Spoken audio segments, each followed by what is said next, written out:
ሰላም ውድ የሻማ አካዳሚ ተማሪዎቻችን ሰላምታዬ በያላችሁበት ይድረስልኝ። መምህር አቤል ነኝ።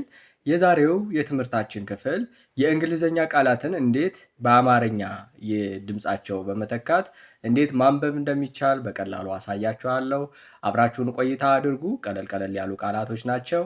እኛ ጋር እስከ መጨረሻው ከቆያችሁ የእንግሊዘኛ የማንበብን ምስጢር ትረዳላችሁ። አብራችሁን ቆይታ አድርጉ። ኦኬ ቤተሰቦቻችን እዚህ ላይ እንደምትመለከቱት በመጀመሪያ ምኖችን አምጥቼላችኋለሁ። የእያንዳንዱን የፊደል ድምፅ አምጥቼላችኋለሁ። የእንግሊዘኛ የፊደል ድምፅ ለንባብ አያገለግልም። ፊደሉን ብቻ ለመያዝ ነው የሚያገለግለው። ያም ማለት ምን ማለት ነው?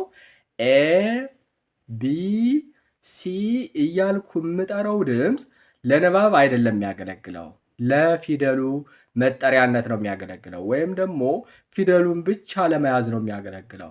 በዚህም ምክንያት እንግሊሽ ላንጉጅ ኢዝ ኖት ፎኔቲክ ላንጉጅ እየተባለ ይጠራል። ያም ማለት የፊደሉን ድምፅ ቀጥታ ለንባብ የማይጠቀም ቋንቋ ማለት ነው። የፊደሉን ድምፅ ለንባብ የሚጠቀም ቋንቋ አይደለም። ስለዚህም ለብቻ እንደገና የፊደላቶቹን ድምፅ ማወቅ ይኖርብናል በትክክል እንግሊዘኛ ለማንበብ። ስለዚህ ዛሬ ቀለል ያሉ ቃላቶችን ፊደላቶችን ይዤላችሁ መጥቻለሁኝ። እነሱን በመጀመሪያ አሳያችሁና ከዚያ እያደራጀን እያገጣጠምነ እያነበብነ የምናይ ይሆናል ማለት ነው። ኦኬ ኤዲ ኤዲ፣ ሁለቱ ኤዲ አድ፣ ኤ እንደ አ ዲ እንደ ድ አድ ተብሎ ነው የሚነበበው። ኤ እና ዲ እንደማን አልኳችሁ? አድ። ስለዚህ ሁሉም ጋር አድ ያላቸውን ቃላቶች እያነበብን እናያለን ማለት ነው። ኦኬ ከዚሁ ሳንወጣ ሌሎችን ፊደላቶች ድምፅ ልንገራችሁ። ቢ እንደ ቢ እንደማን አልኳችሁ? ብ ብለን ነው የምናነባው። ሲ ብዙ ጊዜ እንደ ክ ነው የሚነበበው። ክ ሲም ፊደል በንባብ ጊዜ ስታዩት እንደማን ነው የሚነበብ አልኳችሁ? እንደ ክ። ዲ እንደ ድ የምንገምታቸው ናቸው አብዛኛው። ኤል እንደ ል ኤም እንደ ም ኦኬ። ፒ እንደ ፕ ኤስ እንደ ስ እንለዋለን ማለት ነው። ስለዚህ እነዚህን ካወቃችሁ የእነዚህ ቢ እንደማን እንደሚባል ካወቃችሁ ቀጥታ ድምፁን እያስገባን የምናነብ ይሆናል ማለት ነው። ኦኬ እስኪ ከዚህ ላይ የመጀመሪያውን ቃል ተመልከቱ። ከዚህ ላይ ይህንን ቃል አሁን እንዴት አድርጌ ላነበው? ስንት ፊደል አለው? 3 ፊደል አለው። የስ ኦኬ። ስለዚህ የመጀመሪያዋ ቢ እንደማን ትነበባለች ብለናል? እንደ ብ ትነበባለች ብለናል። አዚያን ከዚያ በመቀጠል እና ዲ አድ ማለት ነው። ስለዚህ ብ አድ ባድ ብያነባለሁ ማለት ነው። ኦኬ ይሄ ከገባችሁ ሌላው በዚህ መልኩ ነው የሚሄደው። ሲ እንደማን ይነበባል ብለናል? እንደ ክ ይነበባል ብለናል። ስለዚህ ክ ኤዲ እንደማን ይነበባል? እንደ አድ ይነበባል ብለናል። ክ አድ ካድ ብዬ አነባለሁኝ ማለት ነው። ኦኬ አሁን ደግሞ በመቀጠል ኦኬ ይሄን ቃል እናነባው። 3 ፊደል ያለው ቃል ነው። 3 የእንግሊዘኛ ፊደል ያሉት ቃል ነው ማለት ነው። ዲ እንደ ድ ብለነዋለኝ። ስለዚህ እና ዲ ሁለቱ አድ ብለናቸዋል። ድ አድ ዳድ እንላለን ማለት ነው። አባቴ ለማለት ስንፈልግ ማለት ነው። ኦኬ ስለዚህ ትርጉም ያለው የእንግሊዘኛ ቃል ነው ልላችሁ ፈልጌ ነው። ኦኬ ኤፍ ኤ ዲ ኤፍ እንደማን ይነበባል ብለናል? ኤፍ እንደ ፍ ይነበባል። ፍ ኤፍ ፍ ከዚህ ላይ አልተቀመጠም፣ ግን ፍ ብላችሁ ያዙት።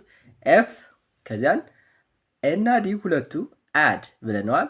ፍ አድ ፋድ ብለን እናነባለን ማለት ነው። ስለዚህ እነዚህን እንዲህ አድርገን አነበብን ማለት ነው።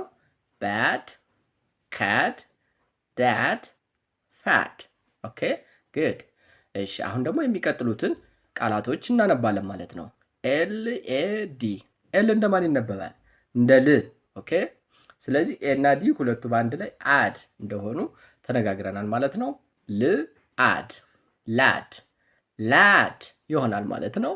ኦኬ በመቀጠል ኤም ኤ ዲ ኤም እንደማን ይነበባል? እንደ ም።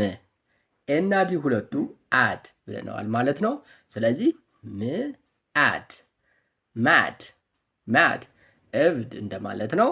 ኦኬ ፒኤዲ ያሉትን 3 ፊደላቶች ያሉበትን ቃላቶች እንዴት እናነብ? ፒ እንደ ፕ ብለናል። ኤና ዲ ሁለቱ ኤና ዲ አድ ብለነዋል። ፕ አድ ፓድ ብለን እናነባለን ማለት ነው። ኦኬ በመቀጠል ኤስኤዲን ስናነብ ኤስ እንደ ስ፣ ኦኬ ኤና ዲ ሁለቱ አድ ማለት ነው።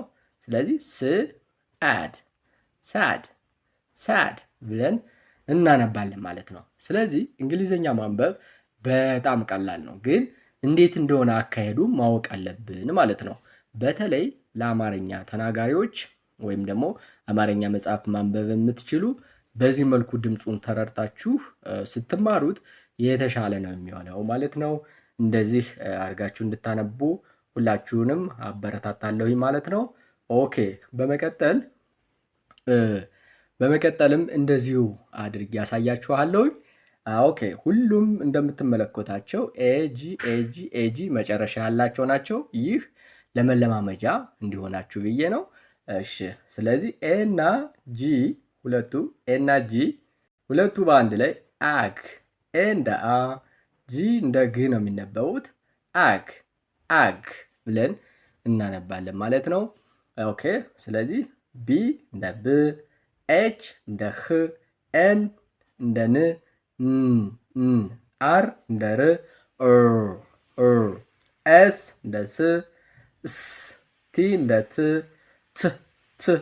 ደብሊው ይህን ያህል ስም ተሸክሞ እንደማን ነው የሚነበበው? በንባብ ጊዜ ው ነው የምንለው ማለት ነው። ስለዚህ እነዚህን ከያዛችሁልኝ እነዚህን ብቻ መያዝ ነው የሚጠበቅባችሁ። ከዚያ ቀጥታ እዚህ ላይ ያሉትን ቃላቶች ታነባላችሁ ማለት ነው። ማገናኘት ብቻ ነው የሚሆነው፣ ሌላ የተለየ ሚስጥር የለውም። ስለዚህም ይሄ ቢኤጂ እነዚህ 3ቱ ፊደላቶች ቢ እንደማን ትነበባለች ብለናል? እንደ ብ። ኤና ጂ ሁለቱ አግ ተብለው ይነበባሉ። ስለዚህ ባግ ይሆናል ማለት ነው። ኦኬ ጂ እንደ ግ ነው የምትነበበው፣ እዚህ ላይ ቅድም ብለነዋል። ኤና ጂ ሁለቱ አግ ብለን እናነባለን። ጂ እንደ ግ ነው የሚነበብ፣ ጋግ ብለን እናነባለን። ኦኬ ኤች እንደማን ይነበባል? እንደ ህ አግ። እና ጂ እንደ አግ ነው የሚነበቡ ብለነዋል። ሃግ እንላለን ማለት ነው። በመቀጠል ኤን እንደ ን፣ ኤና ጂ ሁለቱ አግ ብለናል። አግ ስለዚህ አግ ናክ ማለት ጭቅጭቅ እንደማለት ነው።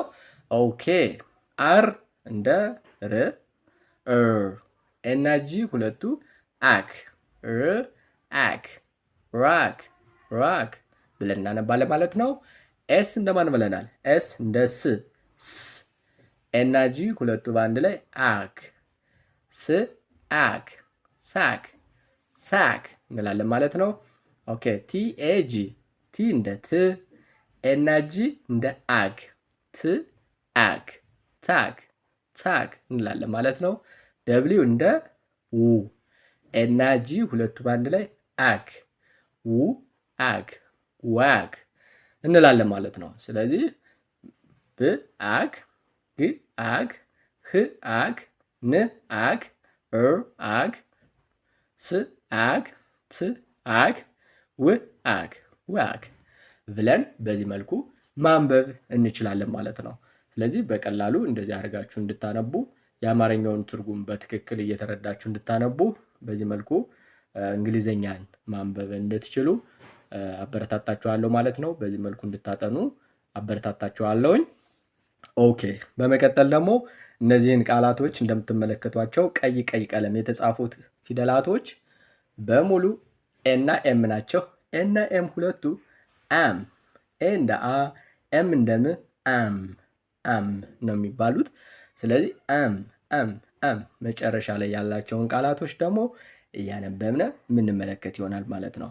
ኤስ እንደ ክ፣ ዲ እንደ ድ፣ ኤች እንደ ህ ጄ እንደ ጅ፣ ፒ እንደ ፕ፣ አር እንደ ር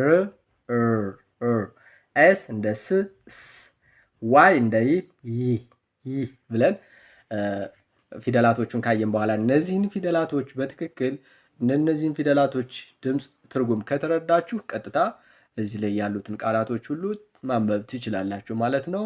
ኦኬ እሺ። ሲ እንደ ክ እና ኤም ሁለቱ እንደ አም ብለን ነው የምናነባው። ስለዚህ ክ አም ካም እንላለን ማለት ነው። ኦኬ ዲ እንደ ድ እና ኤም ሁለቱ አም ድ አም ዳም ግድብ እንደማለት ነው። ኤች እንደ ህ ብለን ነው የምናነባው። ህ አም ሃም ብለን እናነባለን። ጄ እንደ ጅ እና ኤም ሁለቱ አም ብለን ነው የምናነባው። ስለዚህ ጂ አም ጃም ብለን እናነባለን። ፒ ኤም ፒ እንደ ፕ እና ኤም ሁለቱ አም ብለን ነው የምናነባው። ሰው ፕ አም ፓም ይሆናል ማለት ነው። አር እንደ ር ስለዚህ አም ራም ይሆናል ማለት ነው። ኤስ እንደ ስ ኤም ሁለቱ አም ነው። አም ሳም የሰው ስም ነው። ዋይ እንደ ይ እና ኤም አም ብለን ነው የምናነባቸው። ሶ ይ አም ያም ይ አም ያም ብዬ አነባለሁ ማለት ነው። ስለዚህ እንደዚህ አድርጋችሁ እየቆጠራችሁ ትለማመዱና ከዚያ ደግሞ ፍጥነት ደግሞ ቀስ እያለ ነው የሚመጣ። ካም ዳም ሃም ጃም ፓም ራም ሳም ያም ያደረጋችሁ ትለማመዳላችሁ ማለት ነው። ሶ በዚህ መልኩ እንድታጠኑ እንግሊዘኛን ማንበብ የምትፈልጉ ሁሉ በዚህ መልኩ ብታጠኑ የተሻለ ነው ብዬ አበረታታችኋለሁ። ተከታታይ ቪዲዮ ሰራላችኋለሁኝ። እናንተ ሻማ አካዳሚን ሰብስክራይብ እንዲሁም ደግሞ ሼር፣ ኮሜንት እያደረጋችሁ አበረታቱን። እናመሰግናለን። በቀጣይ ቪዲዮ እስክንገናኝ ቸር ሰንብቱ። ቴንክ ዩ ሶ ማች